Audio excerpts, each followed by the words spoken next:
Good morning, everyone, and welcome back to our final section of this unit, which is section 2.6, solving absolute value inequalities.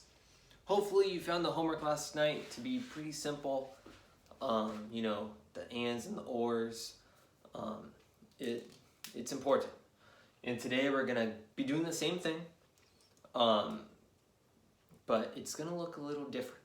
So hang with me, all right? So today we are solving absolute value of inequalities. When we think of an absolute value, we should be thinking of distance, right? So it's the distance from one point to another point. So you'll never have a negative answer, but you could have negative points, all right? So if we're taking the value from -1 to -10, right, that's going to be a distance of 9 units. Right? A distance of 9 units. But we could still have negative points, we can't have a negative answer. Alright? So, some rules when we do absolute value. When you see an absolute value sign, we're going to split the inequality into 2. Alright? Second, the first inequality we split, we're going to keep it the exact same. The only difference is we're going to drop the absolute value sign.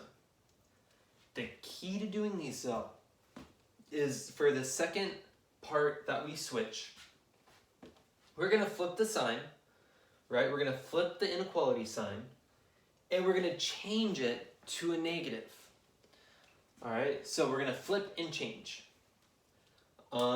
Let's do an example so we could kind of, visually see what's going to happen here. So those are the rules.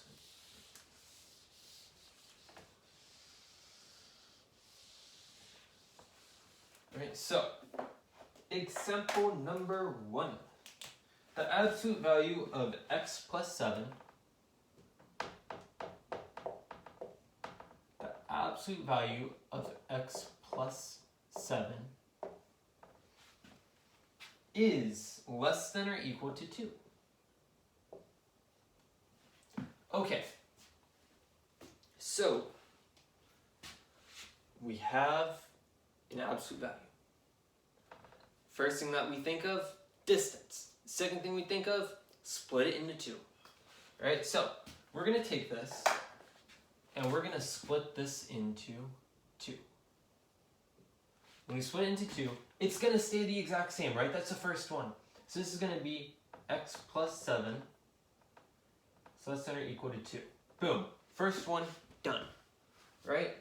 We know how to solve that. But the second one, right, we're going to keep this the same. So it's still going to be x plus 7, but we need to switch the sign, right? We're going to switch the sign to be this way, and this 2 is going to turn negative. So we switch the sign, and we make it negative. When we do that, we're ready to go. So subtract 7 from both sides. We'll have x is greater than or equal to -5. And when we subtract 7 to both sides, we'll have x is less than or equal to -9. When we graph these,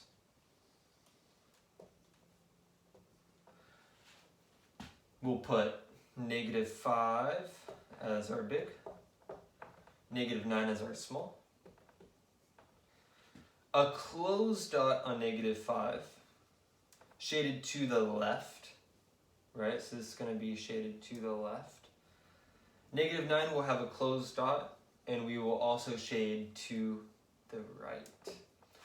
They overlap in the middle, so we know it's an and, right? This is going to be an and graph. So when we write our final answer, we'll have our small, -9, our big, x in the middle, and we'll have 2 signs that are equal to, right? Is equal to. So it's going to be -9 is less than or equal to x, which is less than or equal to -5. That's our final answer. There's the graph. Here's our work. So absolute value, we split it into 2, right? This one stays the exact same. All we did was drop the absolute value. The second one, this stays the exact same. All we do is drop the absolute value, but we switch the sign and we turn it negative. Switch the sign and turn it negative. So it's not too bad, right? Let's do another example.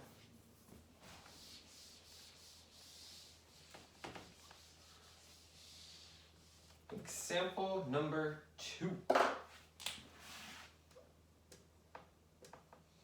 We'll have the absolute value of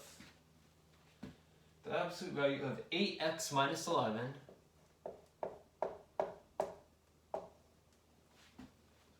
is less than 5.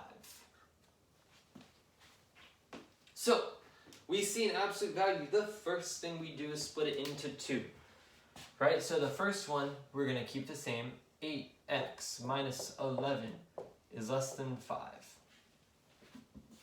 The second one, we keep the same. 8x minus 11. Switch the sign and make this a negative. Right? Switch the sign and make that a negative. And now we solve, right? Add 11 to both sides, it's going to be 16. It's less than 8x divided by 2. This is going to be x is less than 2. It's in graphing form, so it's nice and pretty.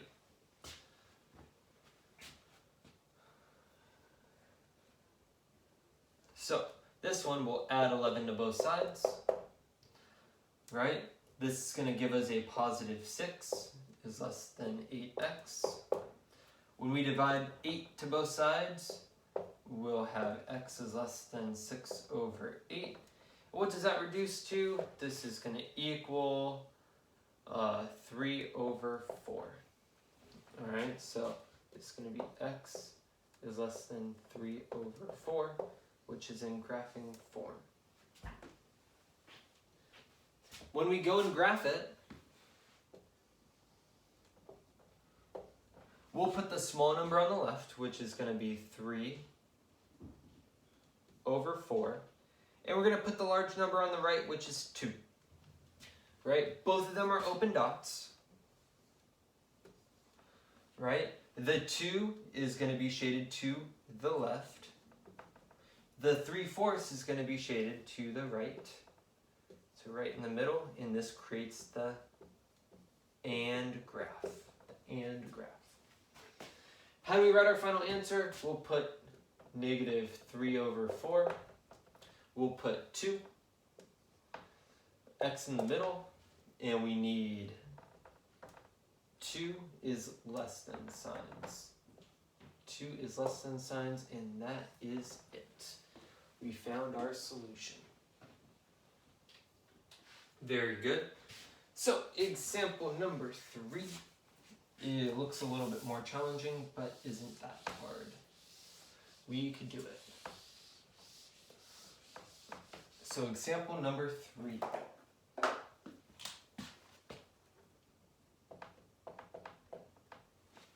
We're going to have 4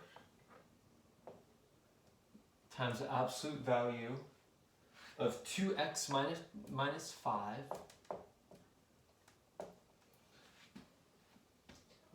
plus 1,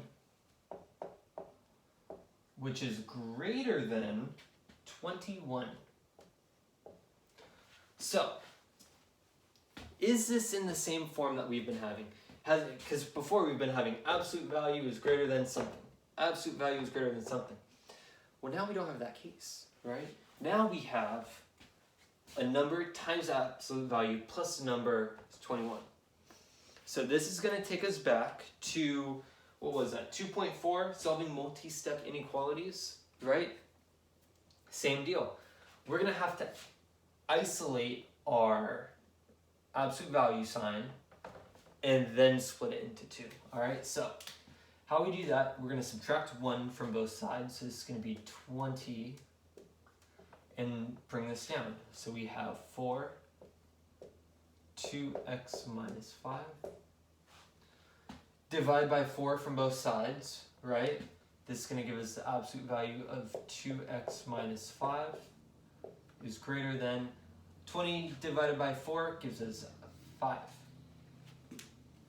And boom, we're ready to go. Split it into 2. We have 2x minus 5 is greater than 5. And we have 2x minus 5. Switch the sign and make this a negative. Alright, add 5 to both sides. We have 2x is greater than 10, x is greater than 5. It's in graphing form, so it looks nice. This one we want to add 5 to both sides, so this is going to be 2x is less than 0.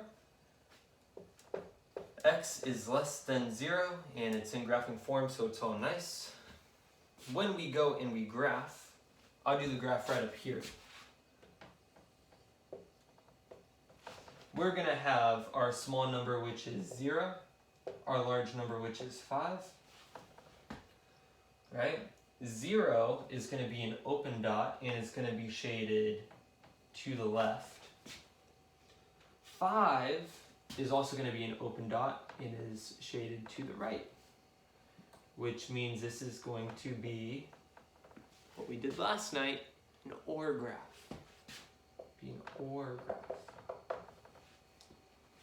This is why the graphs are super important, because it tells us, are we working with or are we working with and?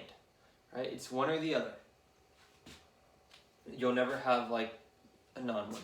The only time you'll see a non-one is if there's just a normal point, and that means x is equal to whatever that point is. Right? But you won't have that with absolute value. Alright, so writing our final answer, we're going to have x is greater than 5, or x is less than 0. And this is our final answer. Very good. Not too bad, not too bad.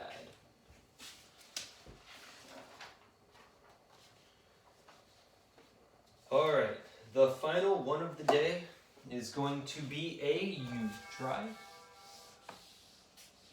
And if you just heard that, that is our doorbell. Someone must be here. Alright, so the final one is a U-try.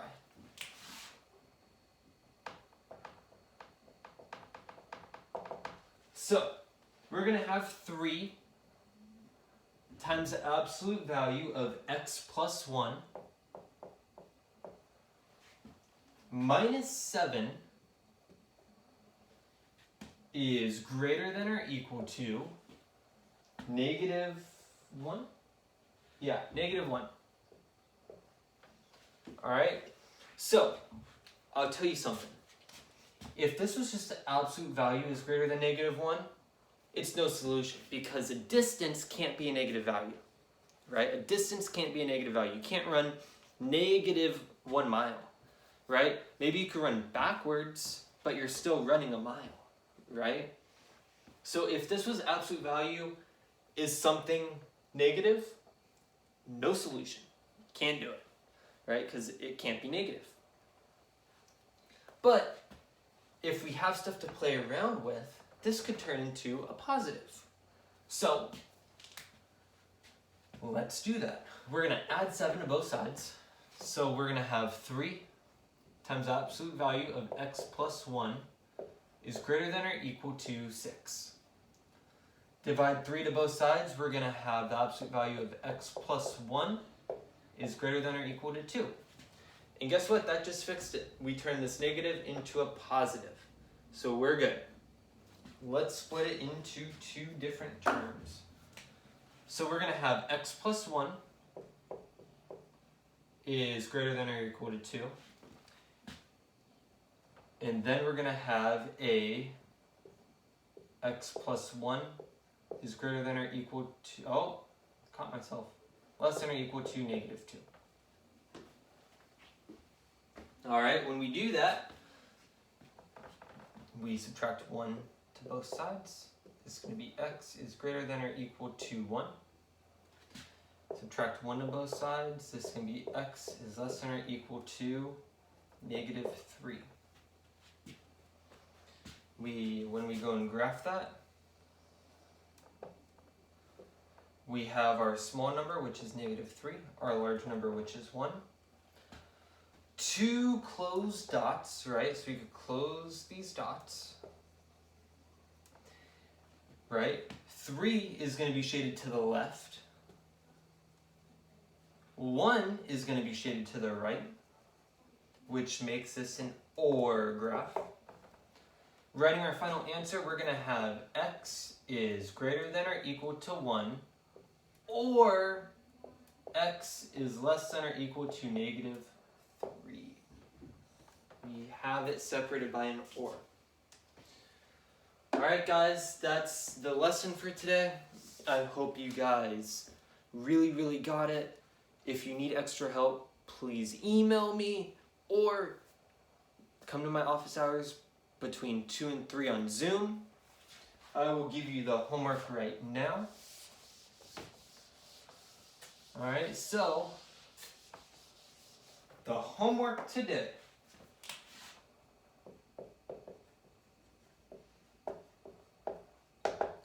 is going to be on page 91. Numbers 3 through 18. So there's our homework for today. It deals a bunch with absolute value. Make sure we write the final answer in either an AND or an OR, right? It's one or the other. So hopefully we can do it. If you have any questions, please come to my office hours.